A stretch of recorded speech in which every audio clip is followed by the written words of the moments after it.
बोलो श्री कृष्ण भगवान की जय हो।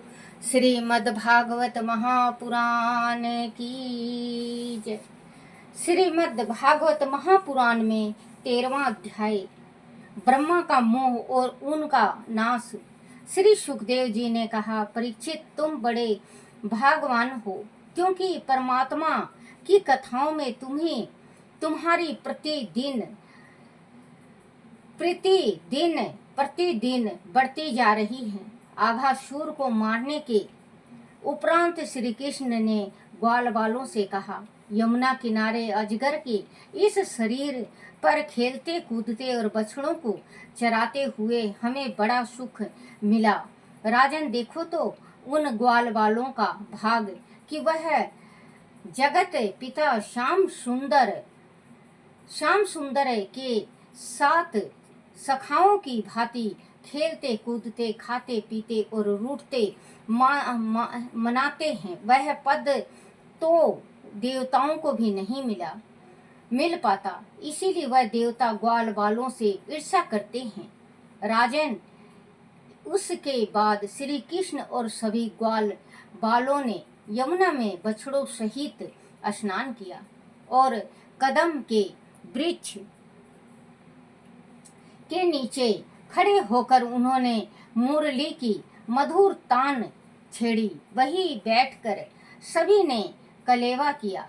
श्याम सुंदर सभी के बीच में बैठे और सारे ग्वाल बाल उनके चारों ओर ढाक के पत्तों पर अपना अपना कलेवा रख कर बैठ गई। कलेवा करते समय बांसुरी उन्होंने अपनी कमर में खोस ली। वह ग्वाल बालों के पत्तों में से उठा कर खाते और अपना कलेवा उन्हें खिलाते जाते। उस समय के सुख का वर्णन शब्दों के द्वारा नहीं किया जा सकता। उस मंडली में श्री कृष्ण चंद्रमा के समान शोभामान हो रहे थे। उस समय ब्रह्मा जी के साथ सभी देवगण ग्वालों के भाग पर ईर्ष्या करने लगे। उन्होंने सोचा कि ऐसा सुख हमें सपन में भी नहीं मिल सकता। वह ब्रह्मा जी से बोले, ब्रह्मा जी, आप तो श्री कृष्ण को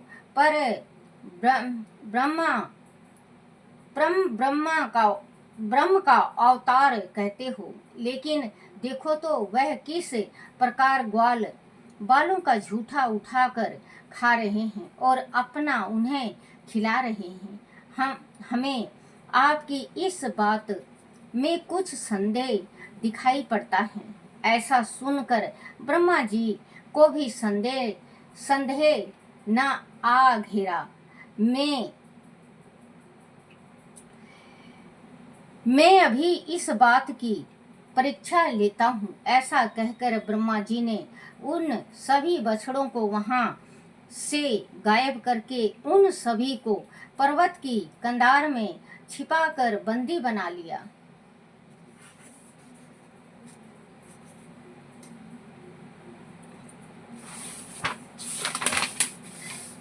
जब वो बछड़े वहां दिखाई नहीं दिए तो श्री कृष्ण और बलराम जी को बड़ा आश्चर्य हुआ। श्री बलराम ने श्री कृष्ण से पूछा, अरे यह सभी बछड़े कहाँ चले गए? तब श्री कृष्ण ने कहा, दाऊ, तुम सभी आराम से भोजन करो, मैं देख कर आता हूँ कि वह कहाँ चले गए। मैं उन्हें घेर कर अभी लाता हूँ। ऐसा कहकर श्री कृष्ण बछड़ों को ढूंढने निकल पड़े, लेकिन वन में बछड़े कहीं दिखाई नहीं दिए। तब उन्होंने योग माया से जान लिया कि ब्रह्मा मेरी परीक्षा ले रहे हैं, वही बछड़ों को हर ले गए हैं। तब श्री कृष्ण ने ब्रह्मा का संदेह दूर करने के लिए अपनी माया से उसी रंग रूप के दूसरे बछड़े बना लिए और उन्हें लेकर वह पहुंच गए। बच्चों, ये तो जगदीश्वर हैं, भगवान हैं, तीनों त्रिलोकी नाथ हैं। भगवान का कहते हैं, भगवान का कहाँ कोई पा सका है, ना कोई पाया है। ये तो विष्णु भगवान का स्वयं अवतार थे। कहते हैं कि भगवान कण कण में हैं, भगवान सारा चीज जानते हैं।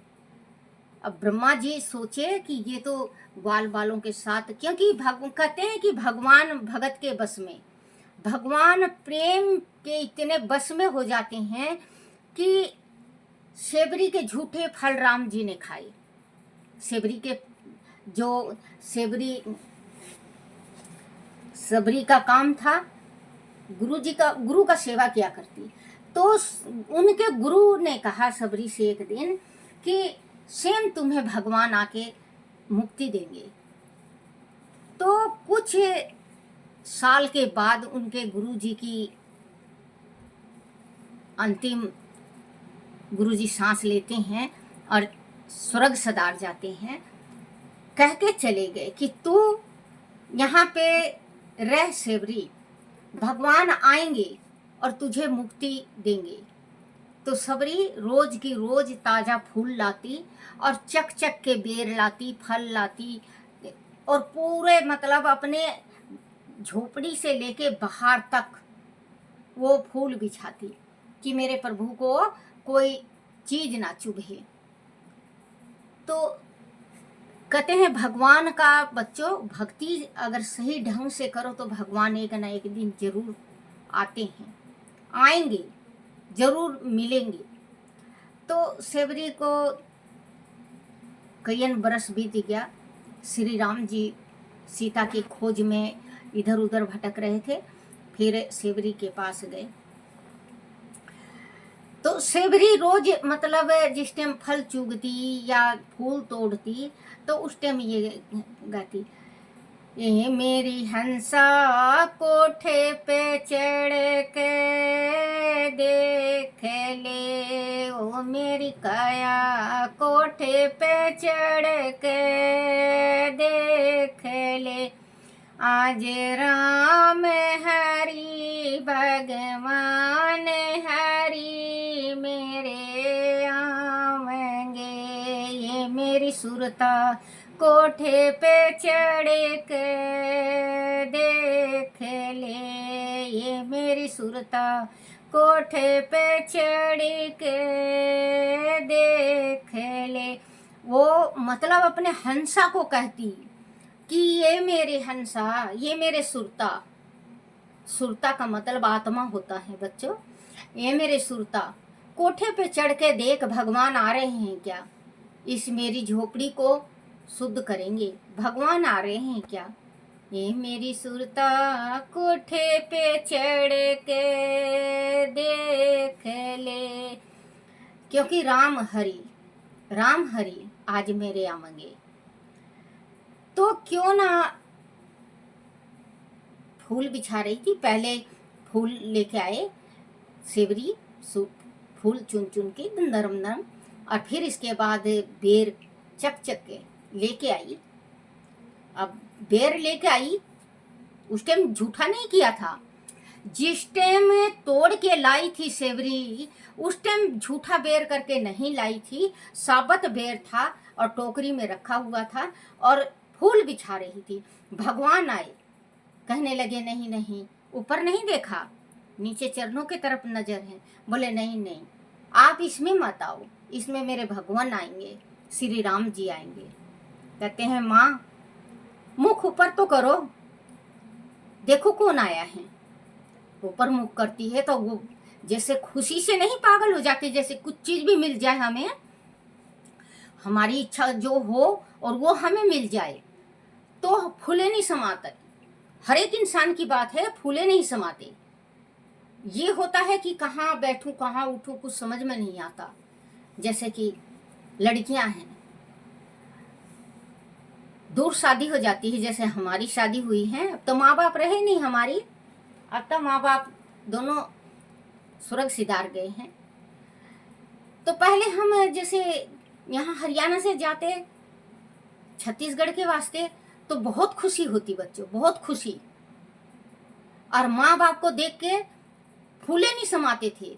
जैसे कि अगर 50 किलोमीटर भी रह जाता ना तो धड़कन इतनी तेज हो जाती थी बच्चों, हम अपने से कह रहे हैं कि धड़कन इतनी तेज हो जाती थी कि माँ पिता से मिलेंगे। वैसे ही सेवरी इतनी ज़्यादा खुश हो गई कि पूछो मत। भगवान को ले गई, चरण धोया और जल दिया, और फिर इसके बाद बेर को अपने दांतों से चक चक के भगवान को दे रही हैं, श्री राम को। मीठे मीठे कड़ुए खट्टे नीचे फेंक देती हैं और मीठे मीठे बेर श्री राम को बहुत प्रेम से, हरि भाव के भूखे हैं, बहुत प्रेम से खाते हैं। जिस टाइम लक्ष्मण को दो बेर दिया सेवरी ने, श्री राम ने कहा ले लो, लक्ष्मण को कहा ले लो, लेकिन सेवरी का दांत थोड़ा काला था, उनके दांत थोड़ा गंदा था, तो लक्ष्मण को देख के अंदर से घृणा आई। श्री राम को नहीं आई, लेकिन लक्ष्मण को देख के घृणा आई, और दो बेर लेके लक्ष्मण ने पीछे फेंक दिया। राम जी ने देख के जब ही मुस्कुराए, जब ही हंसे। कहे भैया क्यों हंसे? बोले वक्त आने दे फिर बताऊंगा। तो कहते हैं भगवान भाव के भूखे होते हैं। उस टाइम सेवरी का बेर श्री राम जी ने बहुत चाव से खाया, प्रसाद दिया, लेकिन लक्ष्मण ने फेंक दिया। तो जिस टाइम लक्ष्मण को बाण लगी और सजीवनी जो बनी बच्चों, जो सजीवनी बूटी बनी थी, वो सेवरी का बेर था जो लक्ष्मण को जीवन दान दिया। तो वही कहते हैं कि भगवान की लीला अपरंपार होती है। अब सारे देखे कि भगवान झूठा खा रहे हैं, श्री कृष्ण भगवान झूठा खा रहे हैं, तो सबको ईर्षा होगी। कह रहे आप कह रहे हो कि ये ब्रह्म है, ये तो परमात्मा है, ईश्वर है। ब्रह्मा जी से कहने लगे सारे देवता। लेकिन देखो कितने गंदे संदे मंदे ये ग्वाल बालों के झूठा खा रहे हैं, अपना खिला रहे हैं, इनको घृणा नहीं, ये भगवान होके भी आप गलत कर रहे हो। ब्रह्मा जी ने उनकी परीक्षा लेनी चाहिए, और उनके बछड़े जो थे, ग्वाल बाल समेत बछड़े को ले जाते हैं। इसमें तो बछड़े बछड़ा दे रखा, लेकिन एक भागवत और है, उस भागवत का मैं फिर पढ़ के बताऊंगी। तो उस बच्चों इसको ग्वालों को और बछड़ों को, गायों को गायब कर देते हैं ब्रह्मा जी, परीक्षा लेने के वास्ते। लेकिन भगवान है, परीक्षा कहते हैं, परीक्षा भगवान ने लिया है, परीक्षा सबका।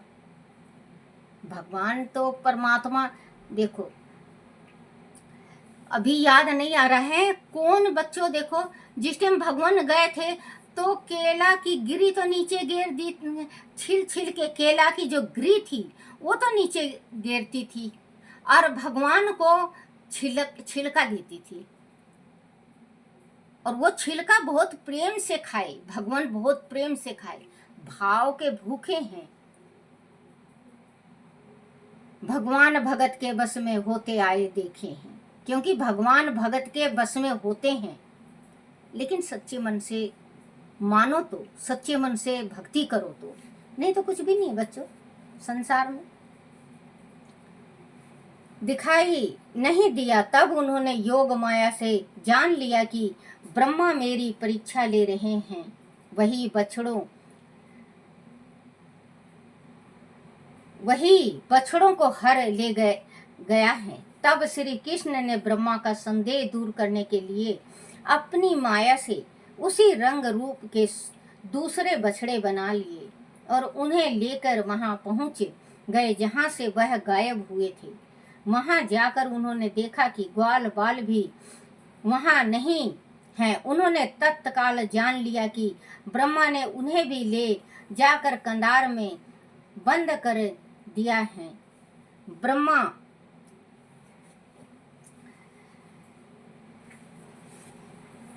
कंधार में बंद कर दिया है। भगवान श्री कृष्ण ने उनका भी निर्माण कर लिया। और देखो इसमें आ गया बच्चों कि ग्वाल बालों को भी ब्रह्मा जी ने हरण कर लिया। निर्माण कर लिया और सांझ होते ही वह उन्हें लेकर वृंदावन चले आए। उन्हें देखकर सभी बहुत प्रसन्न हुए। सब कुछ उसी प्रकार चला जैसे रोज होता था। बछड़ों ने अपनी माताओं का दूध पिया और ग्वालों ने बड़े प्रेम से अपने बालकों को भोजन कराया। उनकी माया से उनके हरण का रहस्य किसी को भी पता नहीं चला, क्योंकि ये तो भगवान है, पता नहीं चला। राजन, इसी तरह 1 बरस व्यतीत हो गया। एक दिन श्री कृष्ण बछड़ों को ग्वाल बालों के साथ गोवर्धन पर्वत की तलहटी में ले गए। वहां पर्वत पर उनकी माताएं चर रही थी। उन गौओं ने जब अपने बछड़ों को देखा तो वह तेजी से नीचे की ओर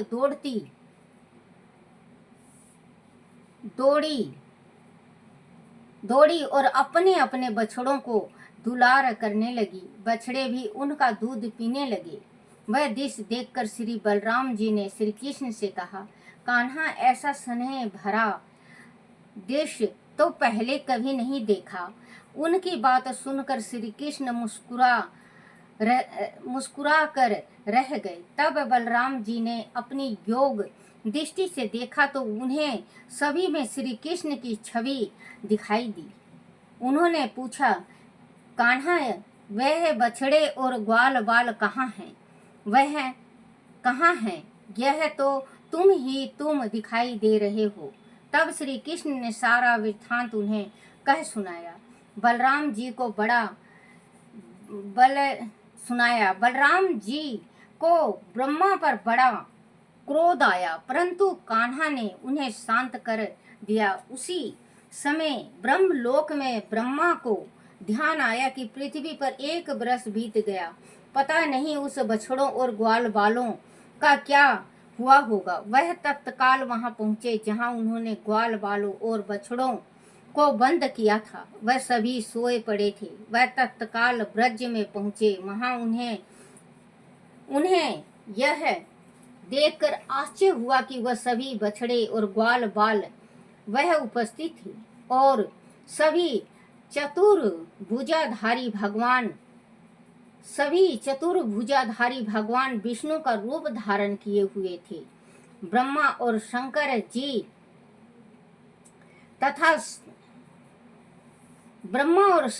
जी ब्रह्मा जी का संदेह नष्ट विष्णु का रूप धारण किए हुए थे। ब्रह्मा और शंकर जी तथा सभी देवताओं भगवान विष्णु की सेवा में खड़े उनकी स्तुति कर रहे हैं। एकाएक ब्रह्मा जी का संदेह नष्ट हो गया। वह दौड़कर भगवान श्री कृष्ण के चरण में गिर पड़े। उन्हें केवल श्री कृष्ण ही देख सके। ब्रह्मा जी ने अपना अपराध क्षमा करने की विनती भगवान श्री कृष्ण से की। हे मायापति, आपके भेद को हम नहीं जान पाते। आपकी शक्ति में संदेह करके मुझे से बड़ा भारी अपराध हो गया है, मुझे क्षमा करें। कहते कहते ब्रह्मा जी रोने लगे। श्री कृष्ण ने उन्हें उठाकर उनके आंसू पोंछे और मुस्कुराकर उनसे कहा, ब्रह्मा जी, आप तो सारे जगत की रचना करते हैं, फिर भी मेरी माया से आप मुक्त नहीं हैं। ब्रह्मा जी ने कहा, आप ठीक कहते हैं प्रभु, आपके भेद को जान पाना बड़ा कठिन है। माया किसी को भी नहीं छोड़ती। आपकी कृपा के बिना आपके निकट भी कोई नहीं आ पाता। मुझे क्षमा कर दें। राजन, भगवान श्री कृष्ण ने उन्हें क्षमा कर दिया और अपनी माया समेट ली। उसी क्षण ब्रह्मा जी उन सभी ग्वाल बालों और बछड़ों को सचेत करके वहां ले आए। तभी वह ग्वाल बाल ने ब्रज में अपने घर जाकर उस आघासुर की कथा सुनाई। इस मर्म को श्री कृष्ण और बलराम जी के अतिरिक्त कोई नहीं जान सका। बोलो श्री कृष्ण भगवान की जय हो।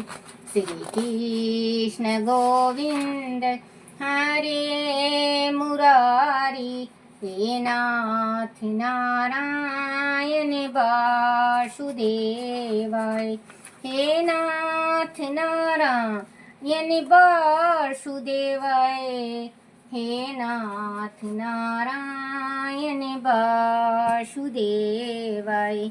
श्री कृष्ण गोविंद हरे मुरारी, हे नाथ नारायण वासुदेवाय। आरती श्री भागवत भगवान की है आरती, पापियों के पाप को है तारती। आरती श्री भागवत भगवान की है आरती, पापियों के पाप को है तारती। बोलो श्री कृष्ण भगवान की जय हो। अपने अपने माता पिता की जय हो। अपने अपने गुरुदेव महाराज की जय हो। हे मेरे कन्हैया, हे मेरे बंसी वाले, हे मेरे गिरधारी, मेरे से कोई भूल हो, गलती हो, टूटी हो, मुझे क्षमा करना, क्षमा करना, क्षमा करना। बोलो श्री कृष्ण भगवान की जय हो। श्रीमद् भागवत महापुराण की जय हो।